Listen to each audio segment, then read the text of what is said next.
जय हिंद बच्चों, कैसे हैं आप सब। आशा करते हैं बिल्कुल स्वस्थ होंगे। तो आज लैब में एक नया टॉपिक जिसका नाम है अनुमापन, इंग्लिश में टाइट्रेशन। तो टाइट्रेशन या अनुमापन क्या होता है, आज इसको समझने वाले हैं और लैब में करने वाले हैं। तो पहले आप अनुमापन को तो जान लीजिए कि कहते किसको है।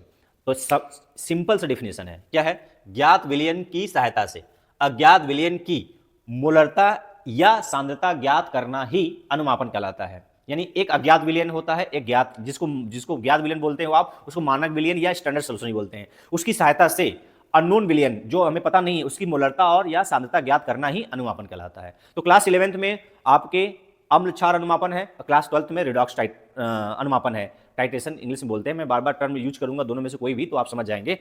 तो अनुमापन कितने तरह के हो सकते हैं? कई तरह से हो सकते हैं। हम यहाँ पर दो तरह के पढ़ने वाले हैं, एक अम्ल क्षार अनुमापन जो 11th लेवल में है, और रिडॉक्स टाइट्रेशन या रिडॉक्स अनुमापन जो 12th में है। तो आज हम 11th के स्टैंडर्ड का अनुमापन पढ़ने जाएंगे जिसमें अम्ल क्षार अनुमापन होगा। ठीक है, तो किसके बीच हम लोग पढ़ेंगे आज? Oxalic acid versus NaOH, C2H2O4 oxalic acid dot 2H2O, इसका क्या है? एग्जैक्ट हाइड्रेटेड ऑक्जेलिक एसिड है, जल योजित ऑक्जेलिक एसिड। और किसके बीच?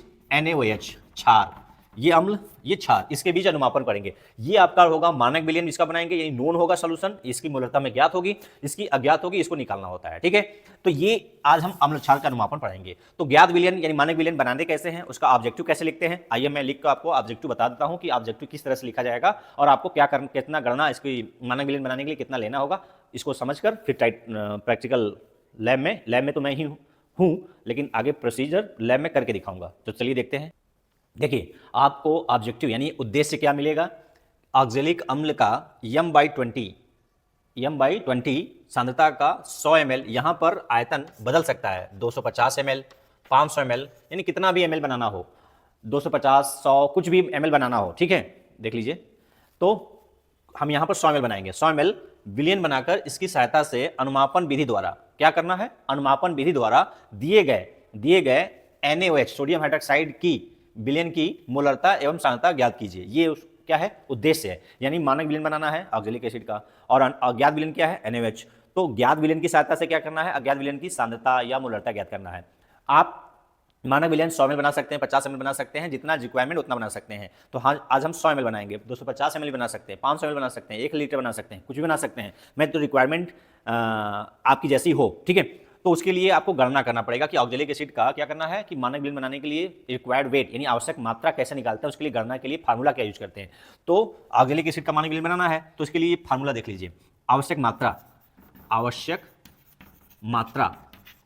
मात्रा यहां पर लिख लीजिए W बराबर मोलरता, जिसको बनाना है उसकी मोलरता, जितना है मोलरता बनाना है, गुणे मोलर द्रव्यमान। किसी के लिए भी ज्ञात विलयन बनाने के लिए फार्मूला सीख लीजिए, किसी के लिए अप्लाई कर सकते हैं आप। ये चाहे MK-4 बनाना हो, ऑक्जेलिक एसिड बनाना हो, मुहर बनाना हो, ये फार्मूला सबके लिए लागू रहेगा। ठीक है, तो मोलर द्रव्यमान गुणे आयतन, जितना ml आपको बनाना है। ठीक है, तो यहां पर ml में रहेगा। यदि लीटर बनाना चाहेंगे तो इसमें लीटर वाला फार्मूला यूज करेंगे, तो नीचे 1000 पे भाग नहीं करेंगे, ml में तो लीटर बनाने के लिए 1000 भाग करेंगे। और बटे क्या करेंगे? मोलरता हो गया, मोलर द्रव्यमान हो गया, आयतन हो गया, बटे 1000। ऐसा क्यों किया गया है? यहां पर ml को लीटर में कन्वर्ट करने के लिए। ठीक है, ये तो फार्मूला हो गया। W बराबर शॉर्टकट फार्मूला क्या यूज करेंगे? W बराबर रिक्वायर्ड वेट, ये जो W है मोलरता के लिए क्या सिंबल इस्तेमाल होते हैं? Capital M। और मोलर द्रव्यमान के लिए यहाँ M डैश यूज कर लीजिए या MB यूज कर लीजिए। चलिए हम MB यूज कर ले रहे हैं ताकि दोनों में अंतर समझ में आए। डैश कभी कभी गलती समझ में आता है कि पेन टच हो गया है, इसलिए डैश ना यूज करके MB यूज कर रहे हैं मोलर द्रव्यमान के लिए, इंटू V/1000।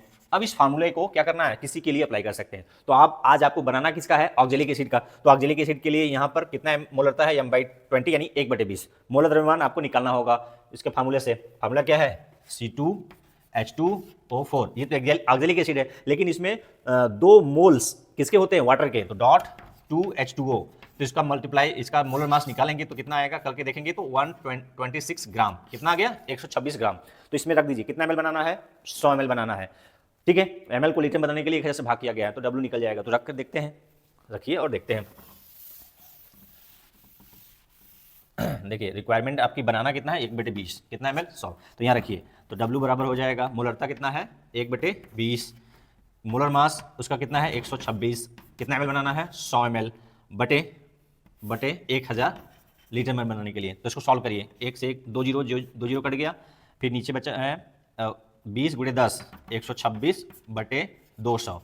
तो 1 2 जीरो काट के 2 जीरो पर 2 दशमलव लगा दीजिए, फिर 1.26 में 2 से भाग कर दीजिए, तो 0.2 छः के 12, 2 3 6, कितना ग्राम तोलना है? 0.63 ग्राम। कितने ml के लिए? 100 ml के लिए आपको कितना ग्राम तोलना है ऑक्जेलिक एसिड? 0.63 ग्राम। ये आपका आवश्यक मात्रा हो गया। कैलकुलेशन एक बार फिर से देख लीजिएगा, फार्मूला सही से रखेंगे, कैलकुलेशन आप सही से करेंगे तो आपको रिक्वायर्ड वेट निकल जाएगा। तो अबाउट टू, यदि इतना ग्राम आप तौलेंगे 100 ml के लिए, तो ये मानक विलयन बन जाएगा ऑक्जेलिक एसिड का। तो हम तौल के आपको दिखाएंगे और बनाएंगे मानक विलयन, फिर टाइट्रेशन करके दिखाएंगे। तो चलिए देखते हैं। तो देखिए, हमने आपको कैलकुलेशन से दिखाया कि 0.63 ग्राम आपको 100 ml बनाने के लिए चाहिए। तो ये क्या है? Oxalic acid. ये क्या है? Electronic balance. क्या करना? ऑक्जेलिक एसिड को वे करने के लिए सबसे पहले इलेक्ट्रॉनिक बैलेंस पर क्या कर लीजिए, यदि वॉच ग्लास में कर रहे हैं तो वॉच ग्लास लेकर टेयर कर लीजिए, या पेपर पर तौल रहे हैं तो पेपर को रखिए यहाँ, और इसको क्या कर लीजिए, कुछ जो इसका वेट है वो आएगा, तो जोड़ना के बजाय आप क्या कर लीजिए, टेयर कर लीजिए, क्योंकि इलेक्ट्रॉनिक बैलेंस में टेयर करने का ऑप्शन होता है, यानी उसको नेगलेक्ट करने के लिए। और यदि आप केमिकल बैलेंस करते हैं तो इसको बैलेंसिंग करने में समय लगता है, तो अब तो ईजी हो गया है। तो आप इसको क्या कर लीजिए, कागज़ के वेट को टेयर कर लीजिए, फिर से 0 हो गया। अब आपको कितना करना है? 0.63 ग्राम।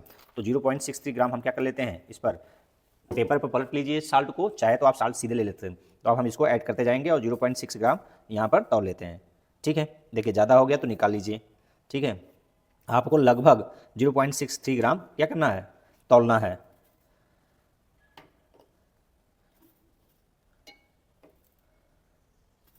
तो ये ज़्यादा हो रहा है तो आपको उतना ही अमाउंट लेना है। ठीक है, कि न ज़्यादा हो न कम हो, लगभग, कि इलेक्ट्रॉनिक बैलेंस पर आप लगभग कर सकते हैं। ठीक है, देखिए 0.63 ये वेट आ गया। अब इसको क्या कर लेंगे, तौल लिए, नोट कर लीजिए, इतना ग्राम आ गया। तो आप इसको क्या कर लीजिए, अच्छे से पकड़िए कागज़ को और गिरने न पाए साल्ट। ठीक है, इसको निकाल लीजिए। ठीक है, 0.63 ग्राम ये आपने तौल लिया, तौल लेंगे, फिर इसको आप क्या कर देंगे, बंद कर देंगे। ठीक है, यहाँ से बंद कर देंगे। ऑक्जेलिक एसिड का आप मानक विलयन बनाने के लिए क्या प्रोसीजर अपनाते हैं, चलिए दिखाते हैं। तो अब इसका क्या करेंगे, स्टैंडर्ड सोल्यूशन बनाने के लिए वॉल्यूमेट्रिक फ्लास्क लेंगे। क्या लेंगे? वॉल्यूमेट्रिक फ्लास्क, आयतनी फ्लास्क।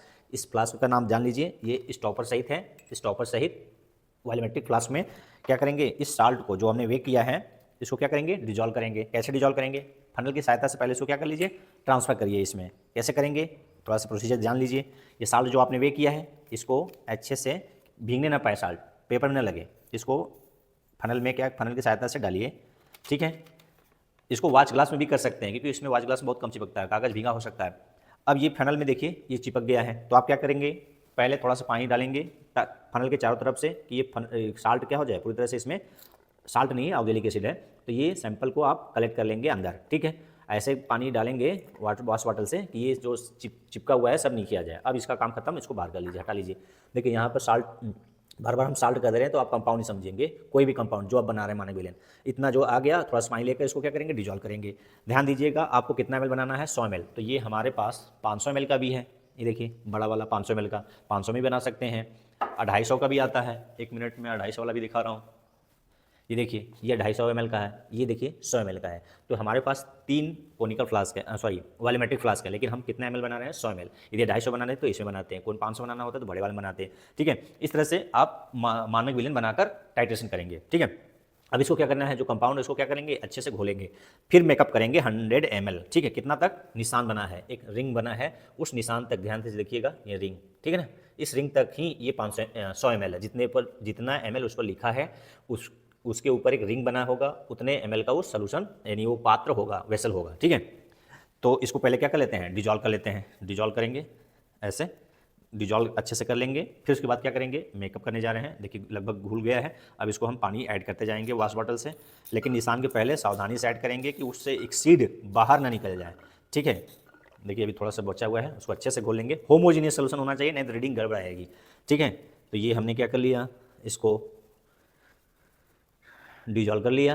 अब 100 ml बनाने के लिए डिस्टिल वाटर की सहायता से बनाएंगे। ठीक है, हालांकि आपके पास डिस्टिल वाटर नहीं है तो सामान्य टैप वाटर से बना सकते हैं, लेकिन बनाते समय ये ध्यान रखना है कि इससे अधिक ना होने पाए। जैसे ही उसके रिंग के पास आया उसको में आप क्या करिए, ड्रॉपर्स ऐड करिए। देखिए ये निशान है यहाँ, और मैंने यहाँ पानी तक भर लिया। अब इसमें हम ड्रॉपर्स ऐड करेंगे ताकि इससे ज़्यादा ना हो पाए। यदि आपका प्रैक्टिस हो जाएगा तो इसे भी मेंटेन कर सकते हैं, लेकिन प्रैक्टिस नहीं है तो ज़्यादा हो जाएगा तो फिर से बनाना होगा। यानी आपको मानक विलयन का मतलब पता होना चाहिए कि इतने ml में इतना कंपाउंड घुला है, चाहे ऑक्जेलिक एसिड हो या कोई भी कंपाउंड का बना रहे हो, उतना होना ही चाहिए उतना। तो आप क्या करिए, ड्रॉपर की सहायता से पानी लीजिए और इसके निशान तक बनाइए।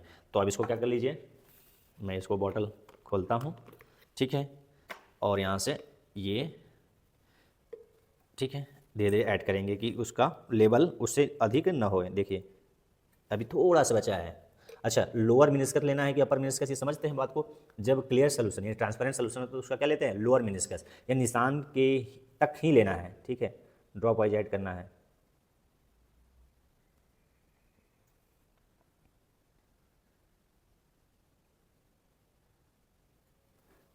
ठीक है, एक ड्रॉप की और ज़रूरत है। ये देखिए जहाँ निशान लगा हुआ है वहाँ तक आपका ये देख रहे हैं। मैं बैकग्राउंड थोड़ा सा वाइट कर रहा हूँ, देखने का प्रयास करिएगा। वाइट बैकग्राउंड में तो नहीं दिख रहा है, ठीक है। तो ये जो निशान बना हुआ है रिंग, वहाँ तक हमने सोल्यूशन बना लिया। अब ये स्टॉपर की सहायता से इसको क्या करेंगे, बंद करेंगे इसका कैप, और थोड़ा सा इसको अच्छे से बंद करके क्या करेंगे, होमोजीनियस सोल्यूशन बना लेंगे, ठीक है। ये इस तरह से, ठीक है, ये बनाकर अब इसको ट्रांसफ़र कर लेंगे किस में, रिएजेंट बॉटल में या 100 ml बीकर में, ठीक है, ताकि पीपेट आउट करना आसान हो जाए। इसमें ट्रांसफ़र कर लीजिए या रिएजेंट बॉटल में, छोटा सा रिएजेंट बॉटल, ठीक है। तो हम अभी रिएजेंट बॉटल आपको लाते हैं और ट्रांसफ़र करते हैं। इसका काम हो गया, बनाने के लिए यूज होता है केवल, ठीक है। अब मैं क्या करूँगा, जो मानक विलयन बना है उसको रिएजेंट बॉटल में क्या कर लेंगे, ट्रांसफ़र कर लेंगे। क्यों कर लेंगे, ताकि पीपेट आउट करना और उसको सेक करना आसान रहेगा। बीकर में सेक नहीं कर पाएंगे आप, इसलिए बीकर भी कर सकते हैं, जैसा आपके लैब में अवेलेबिलिटी उपलब्धता हो। तो हम इसको क्या करेंगे, ये मानक विलयन बन गया, फनल लगाएंगे, इस मानक विलयन को इसमें क्या कर लेंगे, ट्रांसफ़र कर लेंगे। इसका काम क्या है, वॉल्यूमेट्रिक फ्लास्क का काम करना है, वॉल्यूम को मेजर करना, ठीक है।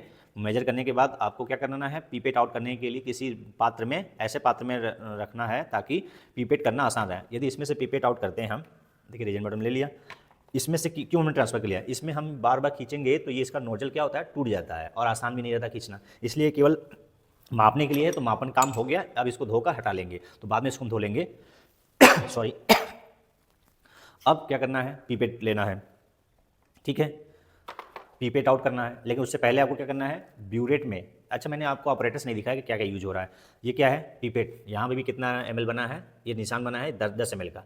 ये हम 10 ml का क्या करेंगे, यूज करेंगे। 20 ml वाला भी होता है, 50 ml वाला भी होता है, 5 ml वाला भी होता है, लेकिन हमें 10 ml वाला यूज करना है। ब्यूरेट में क्या भर लेंगे, NaOH सोल्यूशन। इसी का हमें क्या करना है, मोलरता ज्ञात करना है, ठीक है।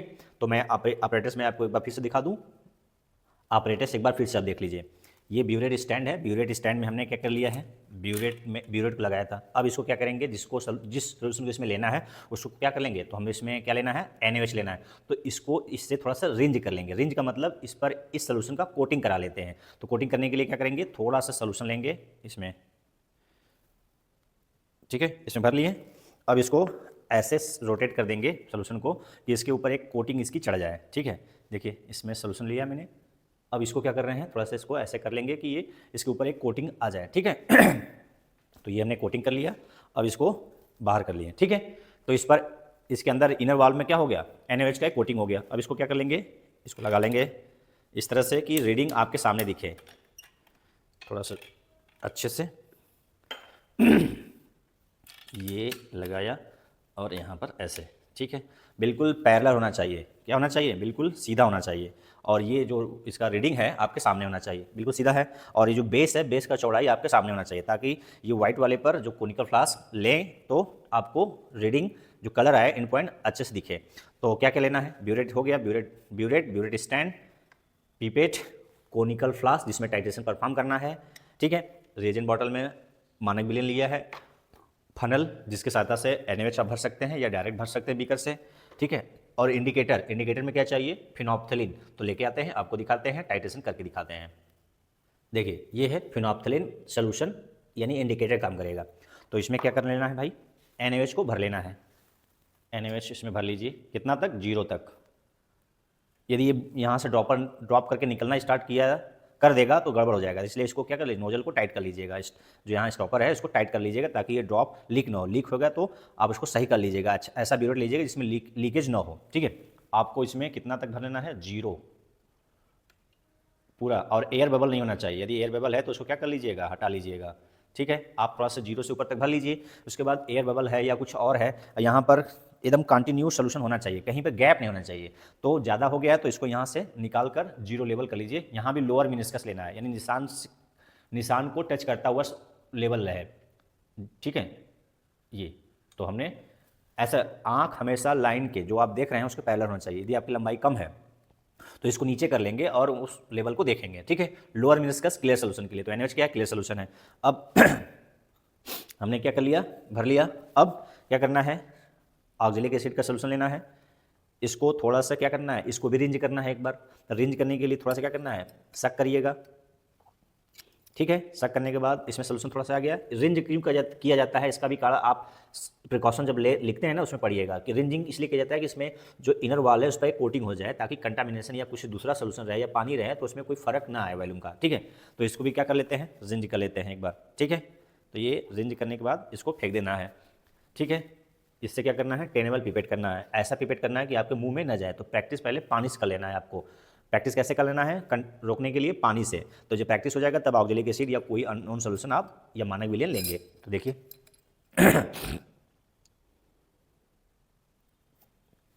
ये निशान तक हमें लेवल रखना है। तो उंगली से मैंने क्या कर दिया है, इंडेक्स फिंगर से मैंने इसको रोका है, तो निशान से थोड़ा ऊपर है। अभी आपको इस लेवल तक लाने के लिए अब उंगली को मैं थोड़ा ढीला करूँगा तो निशान तक आ जाएगा, ठीक है। धीरे धीरे ये देखिए नीचे आ रहा है, लेकिन ऐसा आपको प्रैक्टिस रहेगा तो धीरे धीरे प्रैक्टिस आ जाएगा, ठीक है, हो जाएगा। आप प्रोसीजर पहले सीख लीजिए, लैब में जाकर प्रैक्टिस करिए। ये बहुत सामान्य प्रैक्टिकल है, ठीक है, लेकिन लोग कर नहीं पाते हैं, ये बड़ी अच्छा नहीं लगता है। यहाँ निशान तक मैंने ले लिया। अब इसको क्या करना है, कोनिकल फ्लास्क में ट्रांसफर कर लेना है।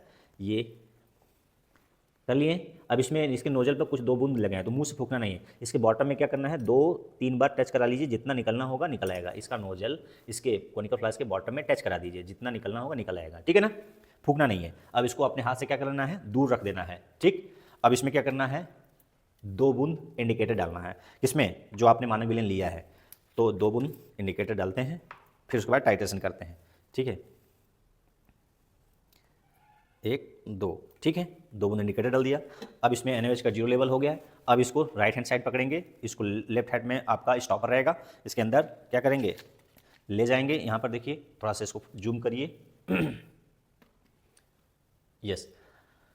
धीरे धीरे क्या करेंगे, ऐड करते जाएंगे, सेक करते जाएंगे, यानी वॉल्यूम इसमें से इसमें क्या करना है, धीरे धीरे मिलाते जाना है और इसको सेक करते जाना है। पिंक कलर आएगा, चला जाएगा, और एक ऐसा समय आएगा कि जब पिंक कलर परमानेंट रुक जाएगा, तो आपको क्या करना है, उस वॉल्यूम को नोट कर लेना है। तो देखिए, और इसका एंड पॉइंट देखिएगा, कलर देखिएगा, ठीक है। तो पिंक कलर आता जाएगा, दिख रहे हैं, पिंक कलर आ रहा है और जा रहा है। जैसे जैसे मिलाते जा रहे हैं वैसे वैसे पिंक कलर आ रहा है, लेकिन फिर क्या हो जा रहा है, चला जा रहा है, ठीक है। यानी ये एसिड बेस रिएक्शन हो रहा है। जब बेस ज़्यादा हो जाएगा तो फिनोप्थिलीन कलर कैसा हो जाएगा, पिंक कलर हो जाएगा, और वो रुक जाएगा। हमें किसको देखना है, ब्यूरेट की रीडिंग को नहीं देखना है अभी, जब तक पिंक कलर परमानेंट ना हो जाए। हमें कोनिकल फ्लास्क जो सोल्यूशन है उसका कलर देखना है, ठीक है। देखिए, आ रहा है और जा रहा है, आ रहा है जा रहा है, ये देखिए अभी चला गया। हमें उस पॉइंट को नोट करना है जो लाइट पिंक आ जाए, ठीक है। इस पॉइंट को क्या करना है, अब पढ़ लेना है कि कितना वैल्यूम आया है, 10.6 आया है। कितना आया है, 10.6 पर ये क्या हुआ है, पिंक कलर रुक गया था 10 सेकंड के लिए, फिर से चला गया है। तो एक बूंद और मिला के देखते हैं कि परमानेंट कलर रुक जाए, ठीक है। देखिए अभी ये आया और रुक जाए, फिर से गायब हो गया। एक बूंद और मिलाते हैं, एक बूंद और देखिए, अब ये कलर जो आ गया है, अब ये कलर डिसअपियर नहीं होगा, तो ये आपका क्या हो गया, एंड पॉइंट। तो ये आया है 10.8। 10.8 पर जो रीडिंग आई है वो हमेशा परमानेंट के लिए पिंक हो गया है, यानी अब इसके ज़्यादा ये कम मतलब न्यूट्रलाइज नहीं हो रहा है। तो ये एक बार हुआ। इस तरह से हमें ऐसे रीडिंग को क्या करना है, इस प्रोसीजर को 3 बार रिपीट करना है, जब तक कि 2 वैल्यू या 2 रीडिंग कांस्टेंट ना हो जाए, यानी उसको बोलते हैं कॉन्कर्डेंट रीडिंग। तो इस तरह से हम टाइट्रेशन परफॉर्म करके इसका वैल्यूम पहले फाइंड कर लेंगे, फिर गणना करने के लिए फार्मूला यूज करके उस वैल्यूम में इसको रखकर टाइट्रेशन का जो प्रोसीजर है कंप्लीट करके सीख सकते हैं, किसी अज्ञात विलयन की सांद्रता या मोलरता ज्ञात कर सकते हैं, ठीक है ना। तो वीडियो कैसा लगा, यदि आपको सीखने को मिला तभी लाइक और सब्सक्राइब करिएगा, यदि सीखने को नहीं मिला तो न लाइक करिएगा ना सब्सक्राइब करिएगा। यदि कुछ सीखे हैं तो मैंने बताया कुछ सीखे हैं तभी करिएगा, तो आज के लिए इतना ही। जय हिंद, जय भारत।